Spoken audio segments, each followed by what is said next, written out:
জুমার নামাজ যেটা রয়েছে, আমরা অনেকে করি কি জুমার নামাজের পরে 2 রাকাত সুন্নত পড়ি। না, এটা ভুল হবে। আমরা জুমার নামাজের আগে কবলাল সুন্নত বলি, আমরা জুমার নামাজের আগে 4 রাকাত সুন্নত পড়তে হবে। যেহেতু জোহরের নামাজ 10 রাকাত, 4 রাকাত সুন্নত, আর জোহরের নামাজ 4 রাকাত ছিল, সেখানে 2 রাকাত জুমার নামাজ পড়তেছি আমরা।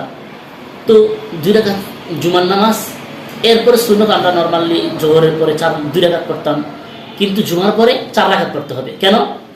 মাঝখানে যে জোহরের 4 রাকাত ফরজ ছিল, এখান থেকে 2 রাকাত জুমার নামাজ পড়া হয়েছে, তাহলে আর 2 রাকাত কোথায় যাবে? সেই 2 রাকাত জুমার নামাজের পরে 2 রাকাতের সাথে সম্পৃক্ত হবে, অর্থাৎ জুমার নামাজের পরে 4 রাকাত নামাজ পড়তে হবে ইনশাল্লাহ। তো যারা 2 রাকাত পরে বের হয়ে যাচ্ছেন, তাহলে তারা আপনারা ভুলের মধ্যে আছেন। ইনশাল্লাহ এখন থেকে আপনারা 4 রাকাতই পড়বেন। অনেকে তো সুন্নতি পড়ে না, আল্লাহ তাদেরকে হেদায়েত দান করুক, আমাদেরকে এই আল্লাহ তাআলা পরিপূর্ণ বিধান মেনে চলার তৌফিক দান করুক।